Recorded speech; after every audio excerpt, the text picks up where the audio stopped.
हमारा टॉपिक है आज का एरोमेटिसिटी।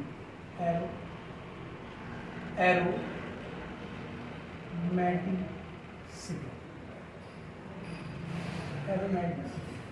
तो हम लोग आज जानेंगे कुछ ऑर्गेनिक कंपाउंड्स के बारे में जो कि होते हैं एरोमेटिक, एंटी एरोमेटिक और नॉन एरोमेटिक। ठीक है, अब एरोमेटिसिटी की शुरुआत कहाँ से हुई? तो पहले ऐसा माना जाता था कि जो एरोमेटिक कंपाउंड होते हैं वो क्या होते हैं, जिनकी स्मेल, जिनकी सुगंध जो होती है वो मीठी होती है, मतलब इनकी जो स्मेल होती है वो स्वीट होती है। पर फिर बाद में जैसे जैसे रिसर्च हुई तो ये पता चला कि सभी एरोमेटिक कंपाउंड की स्मेल मीठी नहीं, मतलब इन द मेरा कहने का ये मतलब है कई कंपाउंड ऐसे पाए गए जिनकी स्मेल तो मीठी थी पर वो एरोमेटिक कंपाउंड नहीं थे। अब उससे निपटने के लिए कुछ साइंटिस्ट लोगों ने रूल बनाए हैं, जिन रूल्स पे अगर कंपाउंड खरा उतरता है तो वो जैसे कि बताया कि ऑर्गेनिक कंपाउंड जो है वो कुछ शर्तों को अगर मानते हैं, कुछ शर्तें साइंटिस्ट लोगों ने दी हैं जिनको अगर कंपाउंड्स मानते हैं तो उनको हम लोग बोलेंगे एरोमेटिक कंपाउंड। ठीक है, अब ये शर्तें क्या हैं एक एक करके हम लोग जानने की कोशिश करते हैं। तो पहली शर्त क्या है, कंपाउंड होना चाहिए साइक्लिक। साइक्लिक का मतलब क्या होता है, कंपाउंड होना चाहिए आपका डब्बे जैसा, कंपाउंड होना चाहिए आपका डब्बे जैसा, मतलब बंद होना चाहिए। ठीक है, अब ऐसा जरूरी नहीं कि इस तरह कंपाउंड आपको मिलेगा, तो बहुत सारे कंपाउंड मिलेगा, डबल बॉन्ड हो सकता है, कभी माइनस हो गया, कभी आपका पॉजिटिव मिल गया, इस तरह का कंपाउंड भी आपको देखने मिल सकता है। जनरली कहने का मतलब है तो जो कंपाउंड होगा वो साइक्लिक होगा, मतलब जो चेन होगी वो क्लोज होगी, रिंग जो होगी वो क्लोज होगी। इस तरह से कंपाउंड आपको देखने को ओपन चेन नहीं मिलेगा। एरोमेटिक की पहली कंडीशन क्या है, कंपाउंड क्या होना चाहिए, इस तरह का नहीं होना चाहिए। तो कैसा होना चाहिए, इस तरह का डब्बे की तरह होना चाहिए, मतलब साइक्लिक होना चाहिए, डब्बे जैसा बंद कंपाउंड होना चाहिए। ठीक है, अब नेक्स्ट कंडीशन क्या है कि कंपाउंड होना चाहिए, कंपाउंड में क्या होना चाहिए, हर कार्बन पे या जो एटम, आपका कई बार कार्बन के अलावा भी एटम्स आ जाते हैं, नाइट्रोजन हो गया, सल्फर हो गया, फिर कोई अगर एटम आता है तो उन लोगों को बोलते हैं हेटेरोसाइक्लिक कंपाउंड। तो कहने का मतलब है जो एटम होंगे उन पर कौन सा हाइब्रिडाइजेशन होगा, sp2 hybridization, sp2 hybridization on each carbon या कोई भी आपका एटम होगा, sp2 हाइब्रिडाइजेशन होना चाहिए। अब शर्त क्या है, देखो सिंपली इसमें क्या होता है, कंपाउंड क्या होना चाहिए, जो शर्त है इसकी वो क्या है, sp2 हाइब्रिडाइजेशन होना चाहिए ऑन ईच कार्बन एटम। और कुछ चीज़ें हम बताना चाहते हैं कि कंपाउंड होना चाहिए प्लेनर। जैसे प्लेनर का मतलब क्या है, यहाँ पर प्लेनर का मतलब क्या है, या कॉन्जुगेशन का मतलब क्या है कि कंपाउंड में क्या होना चाहिए, कॉन्जुगेशन होना चाहिए। तो कॉन्जुगेशन का मतलब क्या होता है, रेजोनेंस कंपाउंड में होगा। देखिए किस तरह से क्या होता है पहले समझ लीजिए, ये होता है आपका डबल बॉन्ड है, फिर सिंगल, फिर डबल, फिर सिंगल, फिर डबल, फिर सिंगल। तो कॉन्जुगेशन मतलब क्या होता है, इस पूरी रिंग में, इस पूरी रिंग में कंपाउंड क्या, कंपाउंड की पूरी रिंग में, बेंजीन की पूरी रिंग में जो ये डबल बॉन्ड है आपके, वो क्या करते हैं, रोटेट करते रहते हैं। जैसे कि ये डबल बॉन्ड यहाँ है आपका, यहाँ से हो जाएगा, ये यहाँ से हो जाएगा, यहाँ से हो जाएगा। तो आप देखिए इस तरह से हो जाएगा, शिफ्ट होने की बात क्या हो जाएगा, ये यहाँ आया, यहाँ गया और ये यहाँ गया। तो क्या देख रहे हैं हम लोग, जो डबल बॉन्ड है वो एक जगह रुका हुआ नहीं, मतलब क्या हो रहा है वहाँ पे, कॉन्जुगेशन हो रहा है। आपका कंपाउंड कुछ ऐसा लिख सकते हैं, मतलब ऐसा बना सकते हैं कि डबल बॉन्ड क्या हो रहा है, रिंग के अंदर रोटेट होता रह रहा है, रिंग के अंदर क्या कर रहा है, चक्कर लगा रहा है, हमारा रिंग के अंदर घूम रहा है। तो इस घटना को बोलते हैं हम लोग कॉन्जुगेशन। अभी हम लोग और देखेंगे इस घटना को बोलते हैं, ये अलग से टॉपिक है, रेजोनेंस कॉन्जुगेशन बहुत बड़ा टॉपिक है, पर यहाँ पे इसकी थोड़ी सी जरूरत है तो मैंने बता दिया आप लोगों को, ये होता है कॉन्जुगेशन। अब थर्ड क्या होता है, एरोमेटिक कंपाउंड होने की थर्ड जो शर्त है वो क्या है, अकल्स रूल। एक रूल है अकल्स रूल। अकल रूल क्या है, 4n+2 पाई इलेक्ट्रॉन रूल है। इसको हम लोग बोलते हैं 4n+2 पाई इलेक्ट्रॉन रूल। ठीक है, अब एग्जाम्पल्स हम लोग समझते हैं क्या हो रहा है। इससे पहला एग्जाम्पल है हमारे पास बेंजीन, पहला एग्जाम्पल है हमारे पास बेंजीन। C6H6। पहला एग्जाम्पल हमारे पास C6H6। चलिए देखते हैं क्या है। तो सारी कंडीशन लगाने की कोशिश करते हैं। पहला क्या है, साइक्लिक। कहीं साइक्लिक दिख रहा है हम लोगों को? हाँ साइक्लिक दिख रहा है, डब्बे का बंद है और कहीं से भी ये खुला हुआ नहीं है, तो ये क्या है आपका साइक्लिक है। ठीक है, साइक्लिक दिख रहा है हम लोगों को। दूसरी चीज क्या है, तो पहला टिक मार लेते हैं हम लोग, क्या है साइक्लिक। दूसरा क्या है, sp2 हाइब्रिडाइजेशन और sp2 hybridization on each carbon atom. अब चेक करते हैं, सिंपल इसका स्ट्रक्चर बना लेते हैं। ये इस तरह से मिल जाएगा इसका स्ट्रक्चर, सिंपल है। अब देखिए ये जितने कॉर्नर्स हैं ये सब क्या है, कार्बन है हमारे। 6 कॉर्नर, 6 कार्बन हुए। फिर क्या है, डबल डबल, देखिए डबल सिंगल, फिर डबल, फिर सिंगल, फिर डबल, फिर सिंगल। अब कार्बन की वैलेंसी क्या होती है हमारी, 4 होती है। तो उस हिसाब से हम लगा लेंगे हाइड्रोजन, लगा लेंगे। ठीक है, तो हो गया हमारा हाइड्रोजन में। अब चेक करते हैं सभी कार्बन पर क्या sp2 हाइब्रिडाइजेशन होगा। तो देखिए इस कार्बन को पकड़िए, इस कार्बन को पकड़िए, इसको देखिए, ये कार्बन है, इसके चारों तरफ देखिए, राइट में देखिए सिंगल बॉन्ड है, तो क्या बोलेंगे सिंगल। अब हाइब्रिडाइजेशन एक अलग टॉपिक है, पर यहाँ पे हम थोड़ा सा जान लेते हैं कि क्या होता है।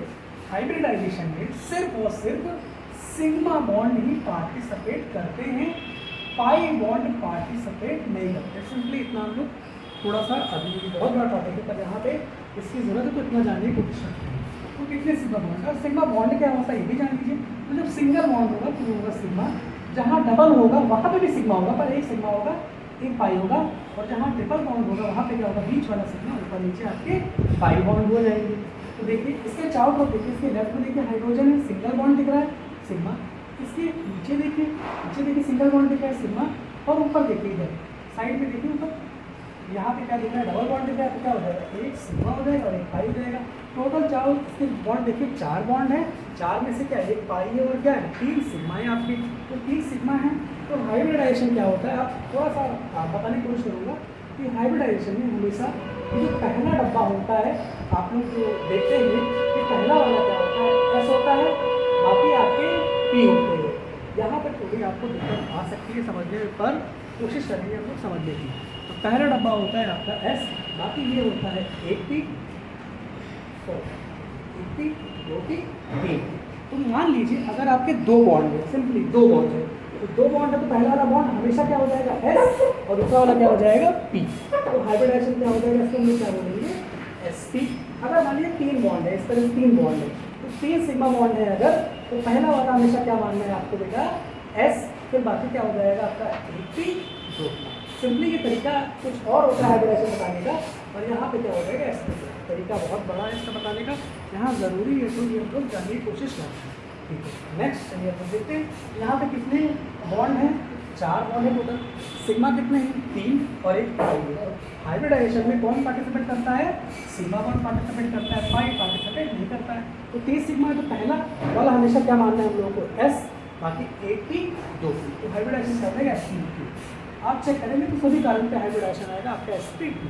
ठीक है, नेक्स्ट आपका ये भी रूल का फॉलो, सेकंड हटा रूल का फॉलो कर रहा है। मतलब ये जो एन है आपका, जो एन आएगा वो आएगा होल नंबर, मतलब 0, 1, 2, 3 इस तरह से आपका एन आएगा। देखिए चेक करिए 4n + 2 pi electron equal to, इसमें कितने पाई इलेक्ट्रॉन हैं।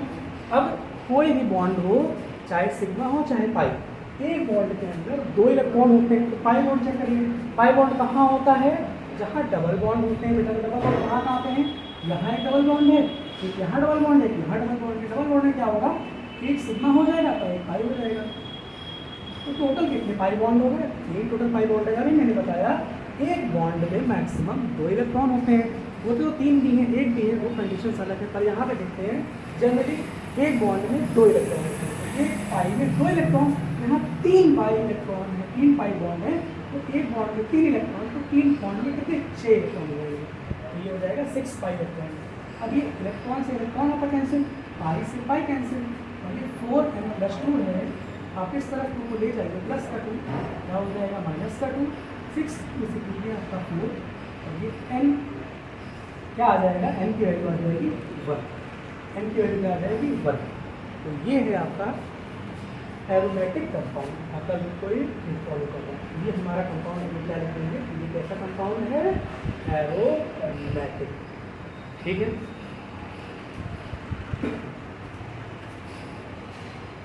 अब हम लोग एक दो एग्जांपल और समझते हैं, फिर खत्म करते हैं।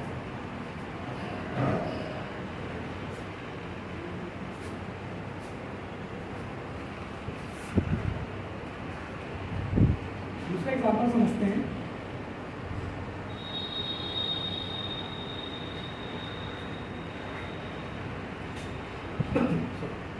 स्टार्ट करते हैं। अब चेक करते हैं क्या ये भी एरोमेटिक है या नहीं है, या ये क्या है, एरोमेटिक के अलावा है तो ये क्या है। पहले चेक करिए, पहले वो क्या है, साइक्लिक। क्या ये साइक्लिक है, डब्बे जैसा है, बन डब्बा है, हाँ है, ये क्या होगा, साइक्लिक होगा। Second, sp2 hybridization of lead carbon है, इसको बना के देखिए कितने कार्बन है, जितने कॉर्नर हैं, जितने कोने हैं उतने कार्बन। डबल बॉन्ड कहाँ है, यहाँ यहाँ। कार्बन की वैलेंसी पूरी करने के लिए हम लोग क्या लगा देते हैं, हाइड्रोजन। इस तरह के स्ट्रक्चर में हाइड्रोजन नहीं लगता है क्योंकि अंदर शुरू होता है, हाइड्रोजन लगा हुआ है। अब चेक करते हैं क्या है, टू हाइब्रिडाइजेशन है, चेक करिए इसके चारों तरफ, चेक करिए इधर सिंगल बॉन्ड है सिग्मा, सिंगल बॉन्ड क्या होता है सिग्मा, डबल में क्या होता है एक सिग्मा एक पाई। अब हमने बताया था चार बॉन्ड है, चार में से एक पाई है। पाई बॉन्ड कभी भी हाइब्रिडाइजेशन में पार्टिसिपेट नहीं करता है, तो कितने बॉन्ड पार्टिसिपेट करते हैं, सिर्फ और सिर्फ सिग्मा बॉन्ड पार्टिसिपेट करते हैं। कितने सिग्मा बॉन्ड है, 3 सिग्मा बॉन्ड्स हैं। तो क्या हो जाएगा, पहला आपका क्या हो जाएगा, हमेशा मैंने मतलब पहला क्या हो जाएगा एस, बाकी एक पी दो पी, तो स्थिर हाइब्रिडाइजेशन आ जाएगा sp2। ऐसे ही अच्छा करेंगे तो सभी पर आ जाएगा आपका sp2 हाइब्रिडाइजेशन। अब अंतर सूत्र लगाने की कोशिश करते हैं हम लोग, 4n+2 पाई इलेक्ट्रॉन। इसके अंदर कितने पाई इलेक्ट्रॉन है, पहले बॉन्ड देख लीजिए, तो जहाँ डबल बॉन्ड होते हैं वहाँ पे होता है पाई, या ट्रिपल होगा तो वहाँ होगा पाई। एक डबल बॉन्ड ये है, एक डबल बॉन्ड ये है, तो एक सिग्मा हो जाएगा, एक पाई यहाँ पे, एक सिग्मा एक पाई, टोटल 2 पाई बॉन्ड है। एक पाई बॉन्ड में या एक किसी भी बॉन्ड में 2 इलेक्ट्रॉन होते हैं, यहाँ 2 पाई बॉन्ड है तो कितने इलेक्ट्रॉन होंगे, 2 पाई इलेक्ट्रॉन हो जाएंगे। जी इलेक्ट्रॉन से इलेक्ट्रॉन कैंसिल, पाई से पाई कैंसिल, यह हो जाएगा इस तरफ, देखिए प्लस का 2 इधर जाएगा, माइनस का 2, पूरे कितना जाएगा 4, ओके 1। अब यहाँ देखिए क्या ये होल नंबर आया, मतलब n की वैल्यू का 1 2 3 आई। तो अगर फ्रैक्शन में n की वैल्यू आ जाती है, आपकी n की वैल्यू फ्रैक्शन में आ जाती है 1/2 2/4 या 2 अरे वही हो गया, ऐसे कोई भी वैल्यू अगर n की फ्रैक्शन में आ जाती है तो वो एरोमेटिक कंपाउंड नहीं होगा। अच्छा क्या होगा, वो होगा आपका एंटी एरोमेटिक कंपाउंड। उसके लिए रूल अलग होता है, उसके लिए लगाना पड़ता है आपको, एक रूल होता है 4n/। इसमें जब आप लगाएंगे तो n की वैल्यू आ जाएगी आपकी होल नंबर। ये होता है इसलिए एंटी एरोमेटिक कंपाउंड के लिए, एंटी एरोमेटिक कंपाउंड के लिए ये लगाएंगे आप तो आ जाएगा, सिंपल होता है ये। तो एरोमेटिक और एंटी एरोमेटिक के रूल जो होते हैं वो सेम होते हैं। साइक्लिक होगा आपका प्लानर रेजोनेंस होगा या sp2 हाइब्रिडाइजेशन होगा, और हर रूल इसमें 4n+2 वाला होता है एरोमेटिक कंपाउंड के लिए जो बताया था मैंने, और एंटी एरोमेटिक के लिए होता है 4n5 इलेक्ट्रॉन रूल। और नेक्स्ट होता है नॉन एरोमेटिक, तो सिंपल होता है, उसमें कहीं भी जैसे इस तरह के कंपाउंड मिलते हैं हमको इस तरह का, तो कहीं भी अगर आपका हाइब्रिडाइजेशन, कहीं भी आपका आ जाता है हाइब्रिडाइजेशन, अगर आ जाता है sp3, सिंपल उसके लिए कुछ नहीं चेक करना आपको, साइक्लिक देखा बस, साइक्लिक बाद आपको चेक करना है sp3 अगर हाइब्रिडाइजेशन हो जाता है तो वो हो जाता है non aromatic compound. Simple non aromatic compound. जैसे कि यहाँ चेक करेंगे, ये जो कार्बन है बच्चा, यहाँ पे आपका 2 हाइड्रोजन होते हैं, कार्बन की वैलेंसी होती है 4, एक बॉन्ड ये हो गया 1 और ये 2, ये 4। अब चारों सिग्मा है, देखिए चेक करिए, सिंगल वाला सिग्मा है तो चारों सिग्मा है तो क्या हो जाएगा हाइब्रिडाइजेशन sp3।